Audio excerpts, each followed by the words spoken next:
lapornya Pak Polisi. Ini baru 1 tahun ini ya Pak ya. Dari SD sampai SMP itu program kita sebagai unit kan. Ini mengenai pola komunikasi begitu yang Bapak lakukan sama masyarakat Salatiga begitu.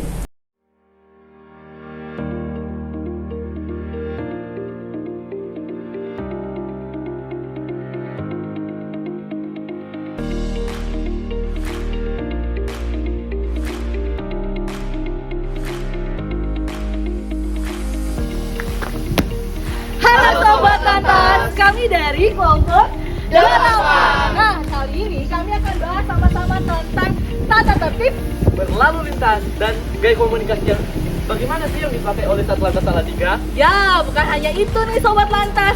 Cara, upaya, dan metode yang akan diberikan oleh bapak-bapak dari polisi lalu lintas yang akan berbagi dengan kami. Untuk itu, tetap stay tune di video kami. Sampai jumpa Sobat Lantas. Bye-bye. Yuk, ayo kita berangkat. Sekarang aja yuk, anjay. Sekarang aja yuk. Ayo guys. Masuk.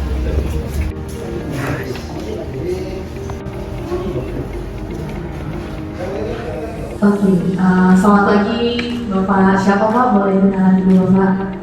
Ya Agus. Yang bilangnya Bapak Agus. Oke Pak Agus, saya Nia dan teman-teman, khususnya kami dari Universitas Kristen Satya Wacana, Fakultas Teologi, dalam unit tugas teologi komunikasi.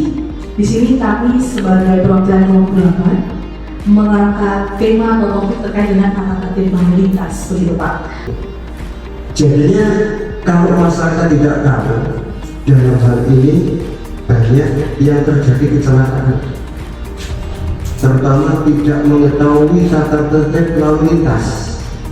Satu, kita harus pakai apa kalau kita mau jalan berputar pakai kendaraan. Itu yang harus dilengkapi dulu adalah satu, tentang paling nyata itu adalah helm. Helm itu untuk keselamatan, itu kenapa sangat penting. Jadinya kalau masyarakat tidak tahu dalam hal ini banyak yang terjadi kecelakaan, terutama tidak mengetahui tata tertib lalu lintas. Satu, kita harus pakai apa kalau kita mau jalan berputar pakai kendaraan. Itu yang harus dilengkapi dulu adalah satu, tentang paling nyata itu adalah helm. Di Kota Salatiga itu bagaimana kepolisian atau Satlantas ini mengambil kepercayaan masyarakat yang di satu sisi juga tidak hanya membuat masyarakat itu percaya, tapi membuat juga mereka mau dan mengikuti disiplin lalu lintas atau hukum yang ada begitu. Kalau anak kecil nggak mau makan, nggak mau mandi, bilangnya apa? Kalau nggak mau makan, tak lapor ke Pak Polisi. Itu mindset yang harus kita rubah. Tujuan saya untuk mengambil hati ke masyarakat dari sekolah yang belum punya sekolah dititipkan sampai dengan perguruan tinggi, itu saya masuk ke situ. Tujuan saya apa? Biar Pak Polisi tidak ditangkap. Next pertanyaan ke Saudara Maskal. Ada pertanyaan yang disampaikan ke Bapak, silakan. Ini mengenai pola komunikasi yang Bapak lakukan sama masyarakat Salatiga begitu, untuk bagaimana cara mereka agar kedepannya begitu saat nanti ketemu polisi atau mungkin ada razia dan segala macam ini bisa lebih untuk tertib dalam berlalu lintas begitu. Harus bawa SIM, STNK. Cuma kata-kata itu aja tidak yang saya sentuhkan. Kalau anak tingkat anak SD sama anak kecil ya, PAUD ya, itu baru 3 yang saya sampaikan. Pakai helm, SIM, STNK. Karena kemampuannya berpikir seperti itu. Yang lainnya, saya sama teman saya itu ngasih pamflet, stiker, macam-macam itu. Tujuannya untuk itu juga. Jadinya saya tidak ke SD, tidak ke lembaga lain, tapi ke pemakai jalan lainnya. Bahkan pakai MNP yang dipasang itu. Orang-orang di sini sangat patuh dengan peraturan-peraturan itu. Jarang saya mendengar ada knalpot bongkar, dan kalau di lampu merah itu gak ada yang mau menerobos. Karena kesadaran masyarakat yang belum tersentuh, bukan salah polisinya, bukan salah alat pengatur lalu lintas AP-nya enggak, karena kesadaran mereka belum tersentuh. Itu kan ada 8 CCTV kita yang masuk connect di sini, itu kan ada itu. Kebetulan petugasnya masih ada kegiatan sehingga terekam terus, nanti tinggal nyalakan baru kita lihat yang melanggar itu si A, si B, baru kita kasihkan surat konfirmasi. Kami ingin tanyakan, ada yang ingin disampaikan oleh Bapak sebelum kita akhirkan wawancara ini gitu Pak? Ya, cukup 3 itu aja. Nek metu nggawa helm, nggawa SIM, nggawa STNK. Kalau itu jenengan bingungkan, satu orang membawa satu orang membawa satu, sudah berapa ribu orang yang jenengan sampaikan. Keselamatan lalu lintas Itu yang utama.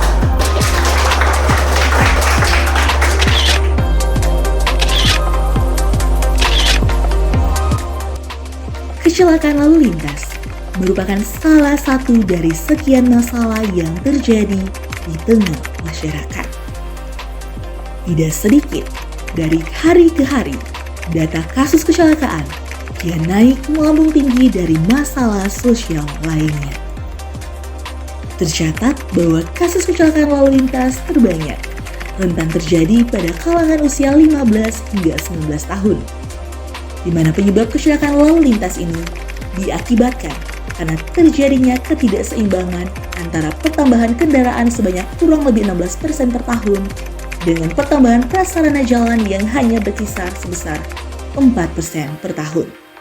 Diketahui bahwa tidak sedikit dampak dari kecelakaan lalu lintas mengakibatkan bertambahnya jumlah korban jiwa, di mana lebih dari 80% pasien yang kemudian masuk dalam ruang UGD merupakan korban kecelakaan lalu lintas, yaitu berupa kasus akibat tabrakan sepeda motor, mobil, sepeda, serta kecelakaan pada penyeberang jalan dan lain sebagainya. Diketahui bahwa pada tahun 2021, data kecelakaan di Kota Salatiga telah mencapai angka yang memprihatinkan, yaitu 5.834 kasus selama kurang lebih 5 tahun dari kurun waktu 2017 hingga tahun 2021 kemarin. Angka ini terbilang cukup mengkhawatirkan, khususnya jika dibandingkan dengan kasus COVID-19 di Salatiga yang diperkirakan sebanyak 4.965 kasus selama 2 tahun terakhir, yakni tahun 2020 hingga 2022. Tidak sampai di situ, data kecelakaan lalu lintas atau laka lantas menunjukkan bahwa pada periode ke-31 tahun 2020 terjadi insiden kecelakaan lalu lintas dengan jumlah 1.234 kejadian. Dari kejadian tersebut, sebanyak 189 orang meninggal dunia, luka berat 142 orang, dan luka ringan 1.070 orang. Diperkirakan kerugian material sebanyak 1,6 miliar. Sedangkan masuk pada periode ke-32 di tahun yang sama, terjadi kecelakaan sebanyak 1.234 kejadian, dengan korban meninggal sebanyak 210 orang, kemudian luka berat sebanyak 181 orang, luka ringan sebanyak 1.464 orang, dan menyebabkan kerugian material sebesar 2,2 miliar. Sayangnya, diketahui bahwa wilayah yang memiliki jumlah kecelakaan lalu lintas paling tinggi, yaitu Polda Jawa Tengah dengan jumlah angka laka lantas sebanyak 396 kejadian, di mana meninggal dunia sebanyak 35 orang, luka berat sebanyak 12 orang, luka ringan sebanyak 481 orang, dan kerugian material diperkirakan 3,2 juta. Perihal demikian, kami mencoba melakukan wawancara singkat dengan Bapak Sainuri selaku anggota Polisi Lalu Lintas Kota Salatiga. Ia menyatakan bahwa kecelakaan yang terjadi disebabkan oleh kurangnya mawas diri dan perhatian masyarakat Kota Salatiga akan pentingnya keselamatan dalam berkendara.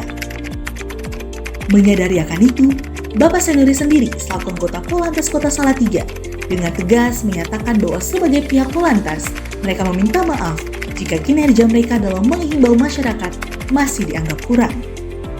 Melalui kasus kecelakaan meningkat, Polantas Kota Salatiga masih tetap berusaha untuk lebih sigap dalam menangani berbagai kasus kecelakaan yang terjadi. Pihaknya berusaha untuk lebih menghimbau masyarakat melalui komunikasi yang dilakukan, baik di lapangan dengan pergi ke lembaga pemasyarakatan lembaga pendidikan, dan dewan masyarakat lainnya agar bisa membantu Polantas untuk lebih menyadarkan tentang betapa pentingnya keselamatan dalam berkendara. Dengan demikian, harapannya ialah agar angka kecelakaan lalu lintas yang ada di kota Salatiga ini sebisa mungkin dapat ditanggulangi sebagaimana mestinya. Menanggapi akan hal tersebut, pertanyaan yang muncul untuk kita semua, apakah kita mau menjadi salah satu pelopor akan keselamatan lalu lintas bagi orang lain?